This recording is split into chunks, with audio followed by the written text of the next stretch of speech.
¿Por qué en la normatividad se puede hablar de un atributo de personalidad? Em, ¿Pueden describir ustedes qué atributos tenemos nosotros como personas? ¿Cuáles pueden ser los atributos nuestros como personas? ¿Qué es lo que no tiene un animal o un ser diferente a nosotros como seres humanos? ¿Qué tenemos de diferente? El razonamiento. Profe, ¿Cómo? ¿Sí? El razonamiento. ¿qué Mm, podemos? ¿Qué atributos creen ustedes que nosotros podamos tener? ¿Por qué la norma define como un atributo de personalidad? Bueno, los atributos de la personalidad que nos genera la norma o la misma doctrina son todas las características que nosotros tenemos como seres humanos que no las tienen otros. Por ejemplo, tenemos nosotros un atributo que son todos los que tenemos en el Código Civil y la doctrina, porque nosotros somos unos seres capaces de contraer obligaciones y de obtener derechos. En este orden de ideas, nosotros tenemos que los atributos de la personalidad generan una condición jurídica donde el Estado te la reconoce, de los cuales nosotros tenemos que habla del apellido, que es donde se habla de la afiliación familiar, un domicilio, la capacidad de contraer dicha obligación, el estado civil, la nacionalidad y el patrimonio, que de los cuales cada uno tiene unas características diferentes y cómo es lo que nosotros podemos asumir. El apellido tiene su origen en la familia matrimonial o extramatrimonial e identifica la relación de la afiliación de la persona. Este apellido se determina de la siguiente forma. Los hijos matrimoniales llevan el primer apellido del padre seguido del apellido de la madre. Esto aparece en la Ley 54 de 1989, que recientemente tuvo una reforma, que ahora ustedes pueden darse cuenta en las noticias, que ahora dejan a mutuo acuerdo entre los padres que escojan quién es el apellido con el que va a tener el menor de edad. Si no se ponen de acuerdo entre los dos por sorteo, lo va a realizar directamente el notario. Aunque este examen de esta norma está pasándose ahora mismo por un juicio de constitucionalidad, debido a que a nivel mundial, pues lo ideal, como lo que aparece en el tema de la determinación del apellido, que siempre cuando es un apellido de casado, siempre se va a querer mantener el tema de la filiación familiar por el apellido del padre. Entonces, en este orden, pues obviamente, aunque eso se tiene que socializar de otra manera, porque muchísimas madres dicen, ay, pero después me van a preguntar que por qué el apellido tiene el apellido mío primero y después el del papá, porque eso hace falta una socialización. Por ejemplo, pues ustedes saben que las familias pudientes, esto fue una novedad con respecto a ellos, porque por ejemplo, una familia pudiente de Colombia, por ejemplo, los Char, los Santo Domingo, las mujeres tienen los apellidos de ellos, pero ustedes saben que como cuando tengan sus hijos, pueden, tienen por obligación que el hijo tenga el apellido del el esposo.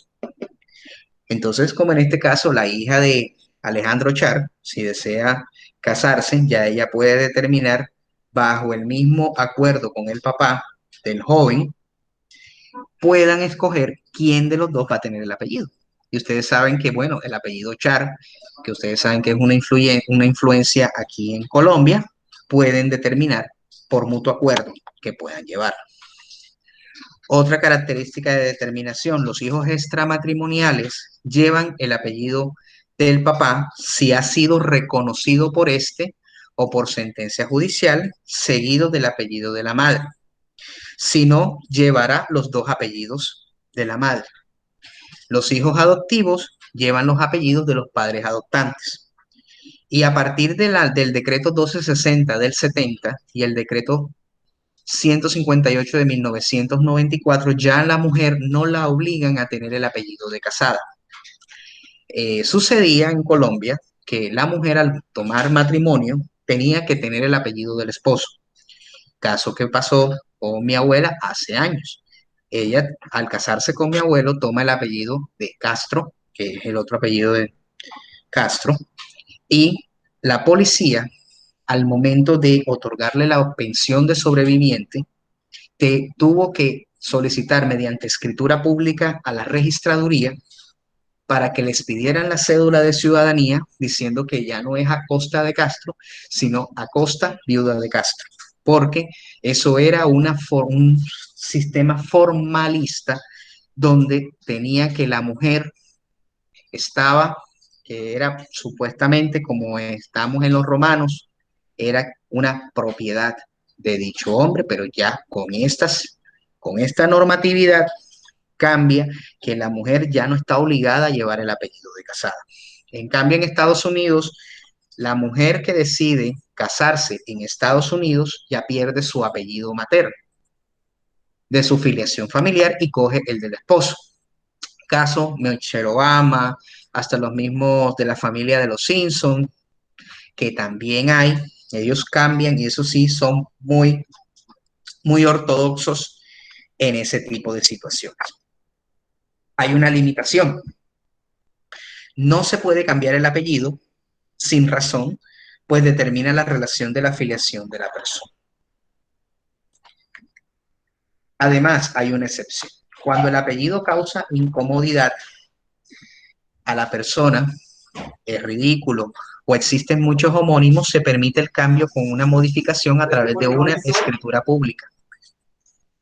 Vamos a ponerle un ejemplo que llegue un brasilero y pongamos el caso de un jugador en Colombia que se llama Matías Mier. Matías Mier es el apellido de él, pero intenten ustedes combinarlo con el apellido da Silva. Entonces, esa situación incómoda que puede quedar reflejado que si esa persona tiene esos dos apellidos y que al hablarse o al pronunciarse generen una palabra de ofensa, esa es la modificación que pueden realizarse a través de escritura pública. Tenemos también que el cambio de apellido no hace que pierda su vínculo familiar. Según el estudio basado en la Registraduría Nacional del Estado Civil, desde el año 1952 hasta el 2010, tienen una lista de apellidos comunes. ¿Cuáles creen ustedes que puedan estar como apellidos comunes en Colombia? Profe, los Vélez, los González, González, muy bien. El los Pérez, ¿cuál otro Go- más? Gómez. Rodríguez. Los Gómez, los Rodríguez. Bueno, aquí están. El Rodríguez es el que manda la parada, que es el más común de los apellidos en Colombia. Rodríguez, después le sigue el Gómez, el González, el Martínez, el García, Sánchez, López, Hernández, Ramírez y el Pérez. Estos son los apellidos más comunes que existen en Colombia.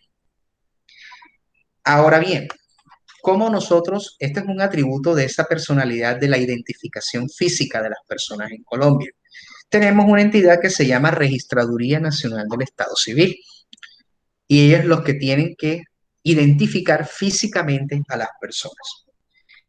Y tenemos los siguientes medios de identificación. El registro civil de nacimiento para identificar a los menores de edad de 0 a 7 años. De los 7 a los 18 años tenemos perdón, un segundo.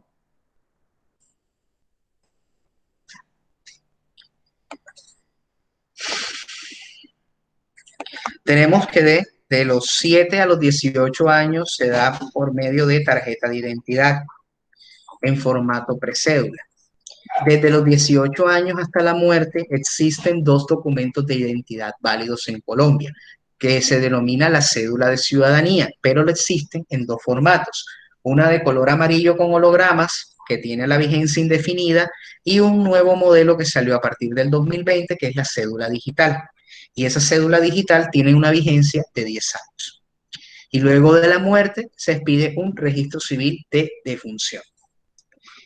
El registro civil de nacimiento, como su nombre lo indica, es el serial donde empiezan a aperturar el número de identificación personal único que cada persona en Colombia tiene. A partir del año 2000, ese número no cambia para ningún tipo de persona.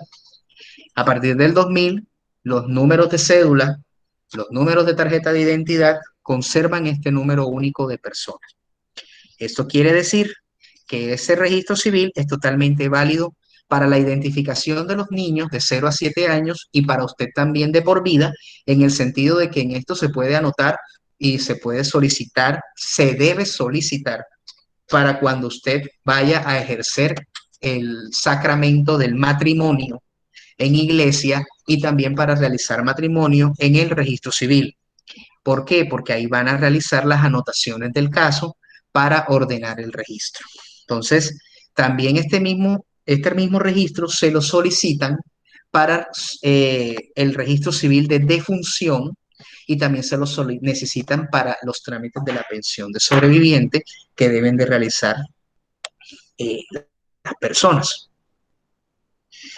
Es un formato tipo tamaño carta, donde contiene el número de identificación personal de las personas, la notaría que lo expide, los datos de los padres y los apellidos. La tarjeta de identidad, que la posee todo niño, niña, adolescente menor de edad a partir de los 7 a los 18 años de edad. El primer formato, que es válido hasta los 14 años, dejó de ser expedido hasta el año 2019, que era un formato totalmente rosadito, donde los papás, cuando uno lo llevaban a regañadientos a la registraduría, le colocaban la foto más maluca que uno tenía, y que por eso es que muchas veces a uno a veces se sentía vergonzoso mostrar una tarjeta de identidad. Ahora el nuevo formato, que es el que rige a partir de los 14 años, que es el momento que se está expidiendo ahora en la actualidad, es el formato que se conoce como la precédula, que también tiene la información de cada dactilar de cada uno de ustedes. Y la numeración asignada varía. Por ejemplo, para los que estaban de la vieja guardia, era el año, el mes y el día y el serial que le imprimía en el registro civil. En la actualidad, a partir del año 2000, que se creó un número de identificación personal que es el que rige para toda la vida. La cédula de ciudadanía, que es la que posee todo hombre nacional colombiano cuando cumple los 18 años de edad, tiene dos formatos válidos. El del año 31 de agosto del 2010, que es la cédula amarilla con hologramas, donde tiene todas las informaciones de nosotros. Ellos en la primera vez le toman la carta de cadastrar suya, de las huellas de todas las manos, porque la barra donde se puede evidenciar la información biométrica que tiene cada uno de ustedes, en cualquier trámite que usted realice ante un banco, ante una notaría, ellos escanean la cédula y le dicen a usted, coloque el índice derecho, el meñique o cualquiera de los dedos para que pueda identificarse. Porque en Colombia se hizo esto, en la evolución de la registraduría, en el año 2000, como ustedes sabían del tema de la guerra y de los crímenes de guerra, había muchos desaparecidos, pero no se podía identificar porque normalmente siempre le cortaban el índice derecho, que era el documento único que identificaba a los colombianos. Al momento de la modernización de la registraduría, dijeron, no señor, vamos a solicitar la carta, la información de cada dactilar de cada persona y la vamos a tener nosotros en custodia. En el sentido contrario, para que evitar de que una persona le suplanten la identidad fácilmente y además de eso tener esa información que repose dentro de nuestras bases de datos con el fin de que cuando una persona lo quiera nosotros lo soliciten puedan realizar eso. La cédula digital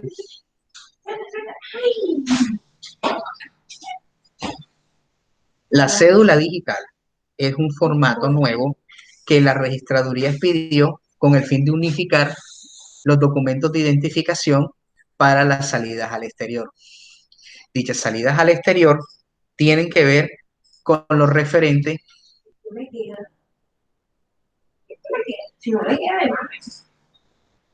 ¿Y eso para qué es?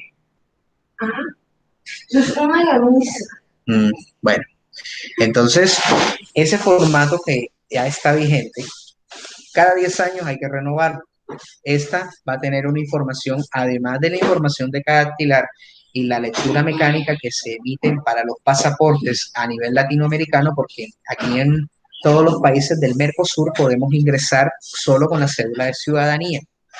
¿Quiénes son? Chile, Argentina, Perú, Bolivia, Ecuador y también hasta en la misma Venezuela que no pertenece al Mercosur, que pertenece al Mercosur, pero todavía no ha sido suspendido, y Brasil, con la cédula de ciudadanía, pero ahora con esa situación tuvieron que renovarla a los de lectura mecánica. También le dan una aplicación en la página de la registraduría con su información biométrica para que usted pueda acceder a la cédula en cualquier momento. Y también en esta pueden tener el historial clínico. El registro civil de defunción, que es otro documento que expide la registraduría, es aquel que se expide cuando ya fallece una persona.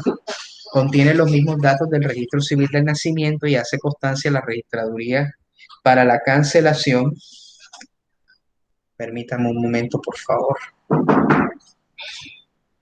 Hermanito, ya lo llamo, estoy en clase. Bien.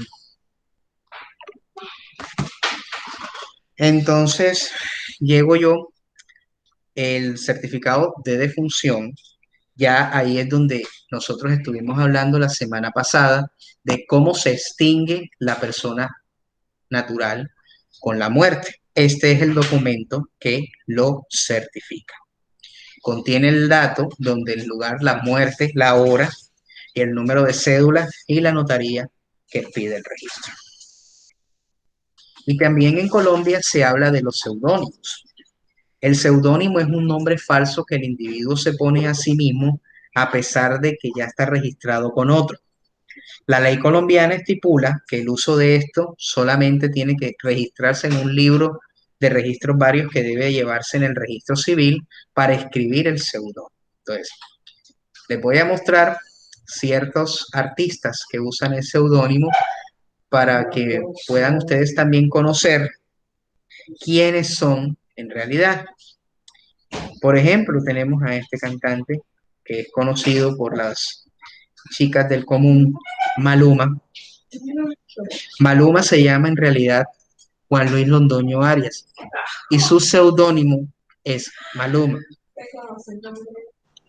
Pablo Neruda, famoso escritor chileno, se llamaba Ricardo Eliezer Neftalí Reyes Vaso Alto. Tenemos también el cantante Chayanne. Chayanne, su nombre real es Elmer Figueroa Arce. Y el cantante Yel Balvin, José Álvaro Osorio Balvin, ese es su nombre real. También de escritores famosos de aquí de Colombia. Por ejemplo, la artista Meira del Mar, que es su nombre real, Olga Chance El Jack, Amira de la Rosa, que también tiene su nombre real, es Amira Macreo. El cantante Juan Gabriel también tenía ese era su seudónimo. Alberto Aguilera Valadez era su nombre real. La cantante Ana Gabriel, que su nombre real sería María Guadalupe Araujo Young. Estos cantantes también tienen, esos son sus nombres reales, pero en su nombre artístico no tiene ningún tipo de validez jurídica, solamente que en tema de manejar los costos y de inventarios y de todo lo referente a bienes, su nombre real es con el que se registra y es el que tiene la validez jurídica y ese es el que también ingresa a los distintos países. Otro de los atributos que tenemos nosotros es la capacidad. La capacidad es otro de los atributos. Y este es el que muestra la facultad que posee todo sujeto para ser titular de derechos y obligaciones. El Código Civil define la capacidad de ejercicio y está regulada por una ley que le llaman la capacidad legal. Y esta se refiere también a la actitud de ejercer derechos y contraer obligaciones por sí mismo. En el artículo 1503 del Código Civil nos dice quiénes son las personas legalmente capaces y nos describe los incapaces. Tenemos los incapaces absolutos. Son personas impúberes, los dementes, los sordomudos, que no saben dar a entender y que por tanto no se puede demostrar que la voluntad de ellos profesen a que sean verdaderamente de ellos. Y tenemos también los relativos, los menores adultos, los disipadores, incapaces relativos. Los primeros se consideran incapaces pues se encuentran en formación y no tienen principios y una moral establecida, sino en continua construcción. Y los segundos pueden manifestar su voluntad dependiendo de la situación, más no cuando exista la posibilidad de desenfreno. Bueno, incapaces relativos. Primero, ustedes son menores de edad, donde entrarían en esa categoría de los incapaces relativos. Los incapaces relativos son los menores adultos que todavía no pueden contraer obligaciones por sí mismos. Y las personas que son despilfarradores, los despilfarradores que son, por ejemplo, los que juegan en un casino. Esos pueden ser los disipadores declarados de manera relativa. Ya cuando comprueben el desenfreno de la actividad, vuelven otra vez a obtener su capacidad. Y también hay unas incapacidades particulares que son prohibiciones que hacen frente a la ley en determinadas circunstancias. Y las personas estas incapaces deben ser representadas. Todos nosotros tenemos una incapacidad particular en caso del tema del derecho. En el tema de derecho todos tienen que ser asistidos por un abogado. Pero muchos me preguntarán, bueno, usted es abogado, ¿usted se puede representar a sí mismo? Sí, no, sí, en ciertos procesos, no en los demás. Por ejemplo, si usted es víctima de un delito, usted no puede, a pesar de que usted es el denunciante y usted va a entrar como un testigo de la fiscalía y lo van a declarar como víctima, usted no puede actuar dentro de las preliminares, no puede actuar dentro del juicio como abogado. A pesar de que yo tengo la investidura de ser abogado, pero si es un caso representativo a mí mismo como víctima y que yo soy el denunciante y que también voy a ser el mismo, también voy a ser testigo de la fiscalía, éticamente no se puede hacer eso. Entonces, esa es una incapacidad particular que es lo que realmente tengo. Entonces, yo tengo que asistirme de un abogado diferente porque ahí es donde viene el tema de la moralidad y de la ética profesional. Tenemos el estado civil. El estado civil viene de la palabra status y viene del griego, en el cual significa la condición o situación de una persona y es un conjunto de situaciones jurídicas que determinan la posición dentro de la sociedad. Es regulado por normas de orden público que no son modificables por los particulares. Tenemos dos estados, el nacimiento y la muerte. Son hechos determinantes de este estado civil y son ajenos a su voluntad. El nacimiento y la muerte están registrados en el registro civil y no se pueden modificar por el hombre, como sucede con el matrimonio, que también se inscribe en el registro. Y el matrimonio, el artículo 104 del Código Civil nos dice que es un acto jurídico determinante y es un contrato solemne en el cual un hombre y una mujer se unen con el fin de vivir juntos, de procrear, de auxiliarse mutuamente. Este concepto también está en la Constitución en el artículo 44, donde nos dice que la familia es un núcleo de la sociedad integrado por el hombre y una mujer. Bueno, entonces, un paréntesis en esto, no vamos a confundir acá unión marital de hecho de parejas del mismo sexo con matrimonio. Esos son dos conceptos totalmente diferentes que ha desarrollado la jurisprudencia.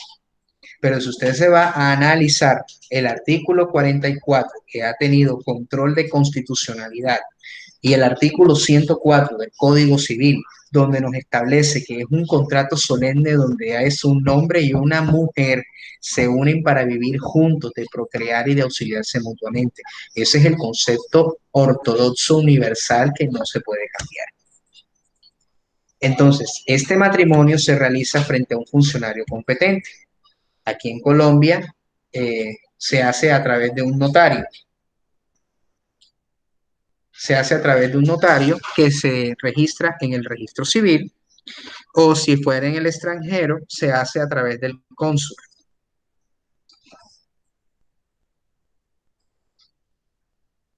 Se hace a través del cónsul. El cónsul es el que genera el acta respectiva o la escritura para que tenga validez en el ordenamiento jurídico. Y este matrimonio es voluntario y se hace una sola vez. ¿Por qué se hace una sola vez? Usted no puede estar casado con más de una persona una sola vez. Si usted está casado y si usted tiene sus cuestiones con otras, tiene que primero cancelar el matrimonio en el registro para que pueda otra vez volver a casarse, salvo que hayan hecho por el derecho canónico o el matrimonio católico, que se hace un proceso de cesación de efectos civiles del matrimonio católico, pero no se puede volver a casar por la Iglesia Católica, porque el derecho canónico es muy estricto y eso tiene unas causales muy específicas para poder cancelar el matrimonio. El Estado Civil también nos habla de la inscripción para las oficinas del Registro Civil de Nacimiento. El Registro Civil de Nacimiento primero nos pide un certificado de nacido vivo que pide el DANE, que es el Departamento Nacional de Estadísticas, y lo entrega la misma clínica o la IPS donde tuvo el parto. Si el parto fue en la casa, se llevan 2 testigos ante el notario antes del mes de lo sucedido para denunciar el nacimiento. Si se hace después del mes, se debe anexar documentos autenticados de las partidas parroquiales o declaración juramentada presentadas ante el funcionario del registro. A partir del año 2015, ya las clínicas, en alianza con las EPS y notarías, expiden los registros civiles.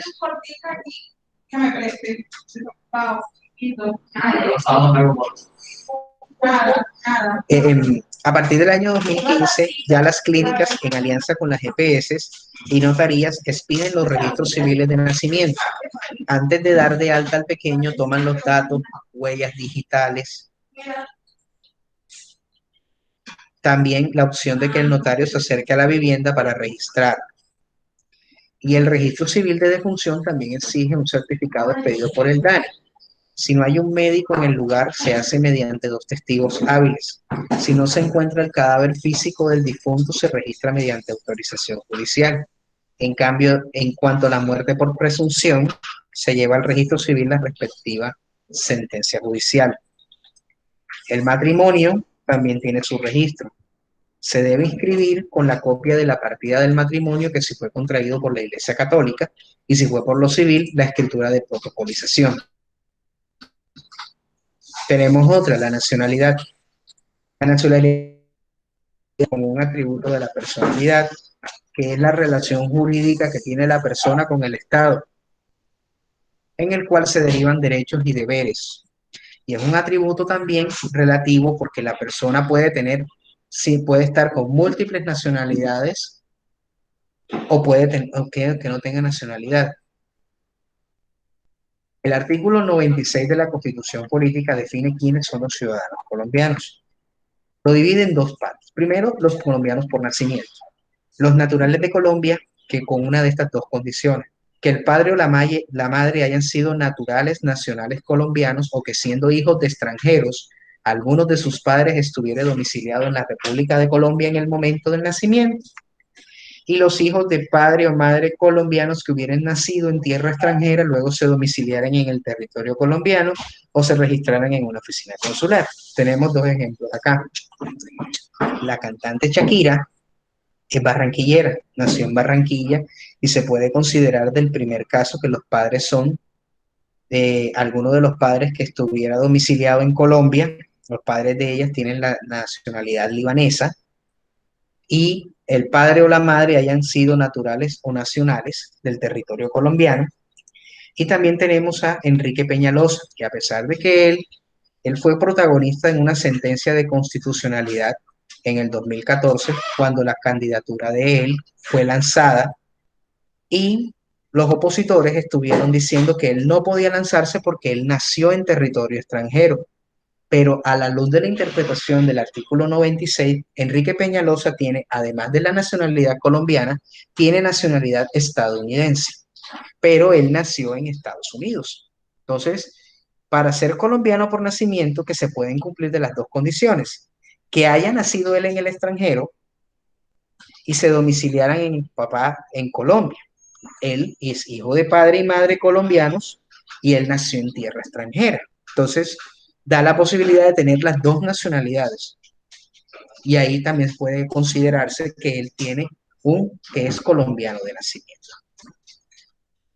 También están los colombianos por adopción, que son los extranjeros que solicitan y obtengan carta de naturalización de acuerdo con la ley. La ley establecerá los casos en los cuales se pierde la nacionalidad colombiana por adopción.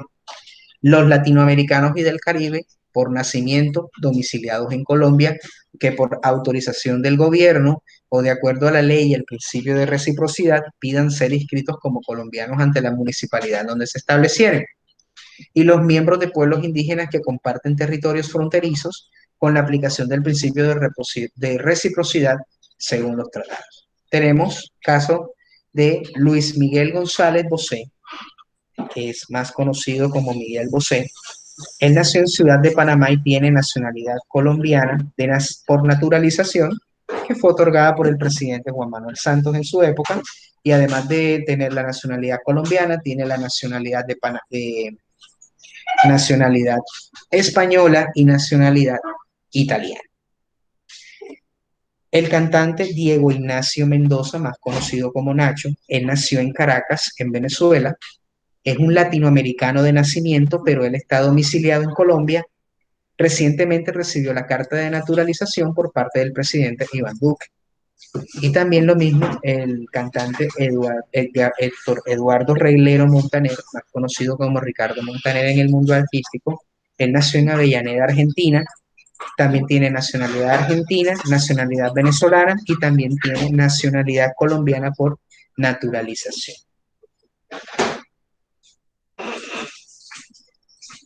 ¿Qué tenemos que tener en cuenta para la nacionalidad? Ningún colombiano por nacimiento podrá ser privado de su nacionalidad. La calidad de nacional colombiano no se pierde por el hecho de adquirir otra nacionalidad. Los nacionales por adopción no estarán obligados a renunciar a su nacionalidad de origen o adopción. Quienes hayan renunciado a la nacionalidad colombiana podrán recobrarla con acuerdo a la ley. Los colombianos que van a otros países, por ejemplo, se van a vivir a Panamá y solicitan nacionalidad panameña, Panamá en su constitución prohíbe de que el que sea naturalizado en Panamá deba tener doble nacionalidad. Tiene que renunciar a todas las nacionalidades que posea, inclusive la de donde es de nacimiento, para que pueda obtener la nacionalidad de Panamá. ¿Y quiénes son? Las personas que cumplen los 18 años, los requisitos, y adquieren los derechos políticos, especialmente el derecho al voto. Y esta se adquiere por nacionalidad, por suelo, por sangre o por domicilio. Como lo conocemos nosotros, el por suelo, el ius soli, es que si una persona nace en el territorio colombiano, tiene la nacionalidad, tiene la nacionalidad colombiana. En el caso que viva en el extranjero, pero haya nacido en Colombia, con sus padres estaba domiciliado acá, también tiene nacionalidad colombiana. Y otra forma, si es adoptada en otro país, pero tiene como Colombia el domicilio. Este es el suelo. Las personas que nazcan en el territorio colombiano automáticamente son naturales de Colombia. A pesar de que pueda que el papá viva en el extranjero, eso es lo que puede suceder, que la puede obtener por el suelo. Por vínculos de sangre. Si el padre o la madre o ambos son colombianos, su hijo puede ser colombiano a pesar de haber nacido en otro país y vivir en otro país. Las familias, por ejemplo, los que viven, mis primos de Venezuela, nacieron en Venezuela, toda la vida han vivido en Venezuela. Mi tía es colombiana de nacimiento. Ellos automáticamente son colombianos por el solo hecho de tener el vínculo de sangre con un ciudadano colombiano. Y él obtiene la nacionalidad colombiana. También la nacionalidad por domicilio. Si una persona nace en el exterior y su padre o madre son colombianos y posteriormente viven en Colombia, tienen la nacionalidad colombiana. También existe si la persona renuncia a su nacionalidad de origen por sentir más vínculos familiares con Colombia que por su país de origen. Se puede tener múltiple nacionalidad si el padre o madre colombiano y el otro es extranjero. El patrimonio. El patrimonio es debatible como atributo, pues todas las personas tienen, por el más mínimo que sea, es un conjunto de derechos y obligaciones que posee la persona estimable en dinero, que eso es lo que no sucede con los demás atributos. Y esta es una universalidad jurídica y es un tema muy importante dentro del ordenamiento jurídico. El patrimonio tiene dos teorías, una clásica y una contemporánea. La teoría clásica del patrimonio es el conjunto de bienes de una persona considerado como formando una universalidad de derecho unida. Esta contiene solamente derechos pecuniarios. El patrimonio es emanado de la personalidad del sujeto, ya que esta es la capacidad de ejercer los derechos y contraer las obligaciones concernientes a este. Y la teoría moderna nos está hablando de que la teoría clásica tiende a confundir un poco el patrimonio con capacidad y considera la teoría clásica que se tendría que usar la finción de la vida si la persona muriera, siga extinguiendo el patrimonio. El patrimonio, en este caso, es un algo que uno puede heredar de una persona y se divide en Colombia como activos y pasivos. Entonces, yo les voy a mostrar lo que me sucedió. Tengo un proceso de sucesión. Cuando nosotros estuvimos hablando de la sucesión por causa de muerte, la sucesión de causa de muerte es que cuando ya se extingue la persona, pues los herederos tienden a adquirir con beneficio de inventario, comienzan a adquirir lo respectivo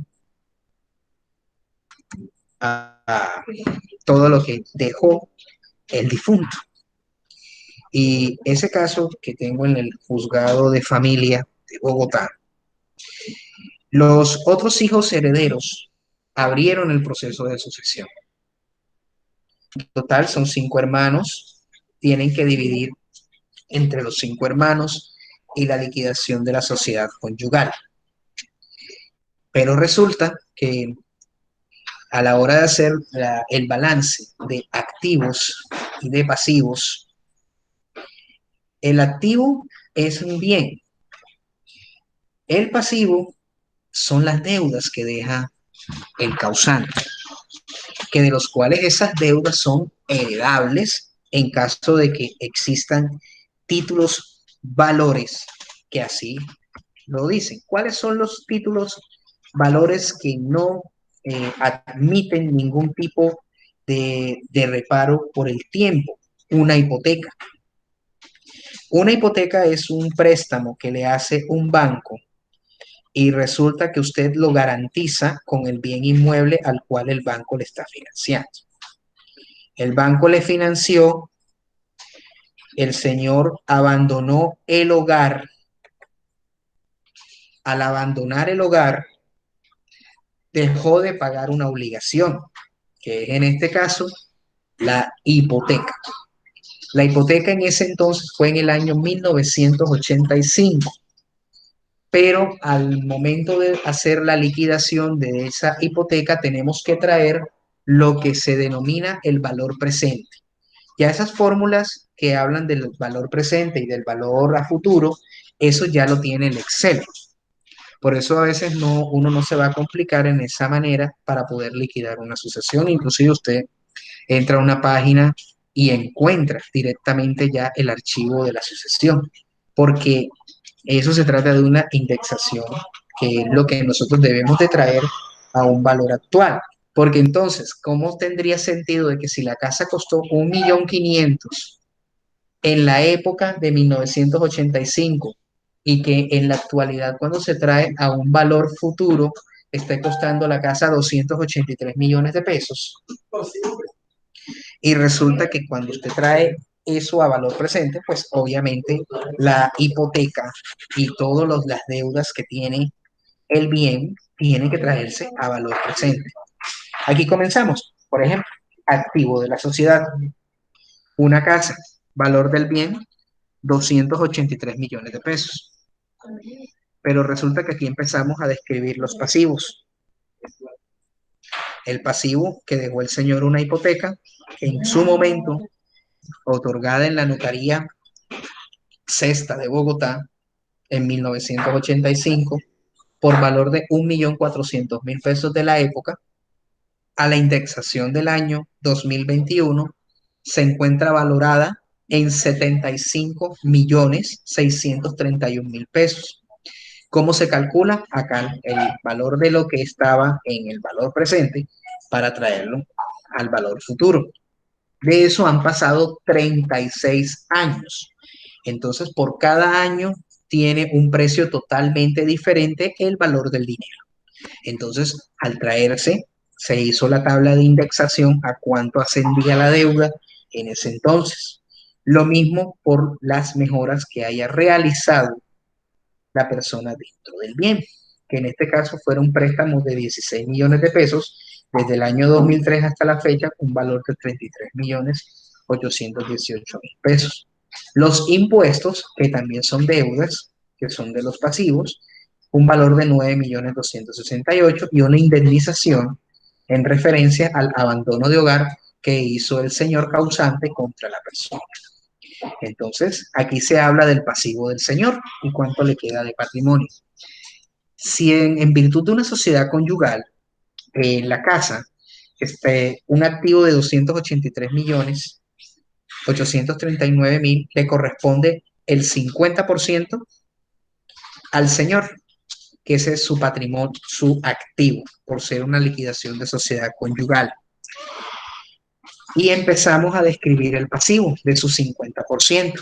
Liquidación de sociedad conyugal a título de indemnización por abandono de hogar y manutención. La hipoteca del bien inmueble, las mejoras y los impuestos, un total de 94.838.985. Se resta el valor del activo y del valor del pasivo. Y eso nos deja el patrimonio. El patrimonio neto del señor es de 47.080.000 pesos que se divide entre los 5 herederos. Y luego de ahí se empieza, como es una vivienda, se tiene que adjudicar en cuota aparte. Y entonces acá se declara la cuota aparte y el juez tiene que realizar lo respectivo a esto. Entonces, ¿qué pasa si una persona muere y todavía no ha reclamado la sucesión? Tienen que demostrar la calidad de herederos. ¿Cómo se demuestra esa calidad de heredero? Como les he mostrado con el registro civil. Si el registro civil de nacimiento no se encuentra o no lo aporta dentro del proceso, yo puedo, mediante una excepción previa en el juzgado, solicitar que no se le considere la calidad de heredero porque no acredita el documento. En esta misma demanda de contestación se realizó la excepción previa debido a que esta persona, la abogada, no aportó la calidad de heredero de uno de los fallecidos.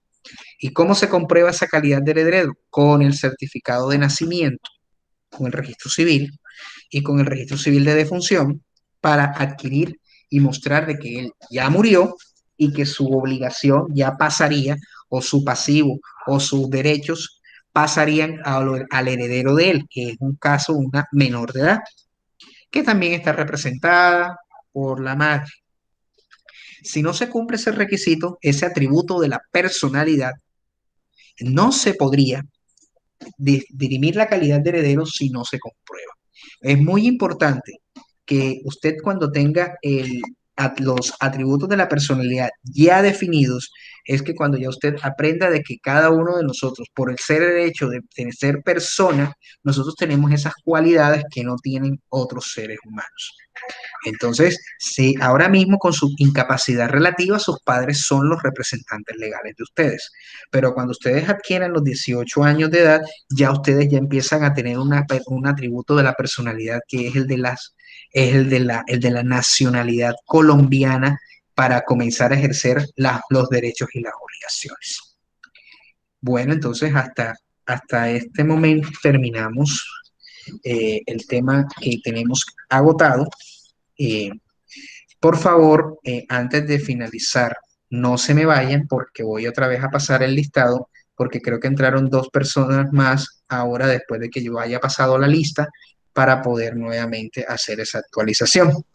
Bueno, entonces, ¿tienen alguna duda o alguna inquietud para plantear antes de cerrar la actividad? No, profe. No, profe. Ok, bueno, entonces vamos entonces a volver a pasar la asistencia.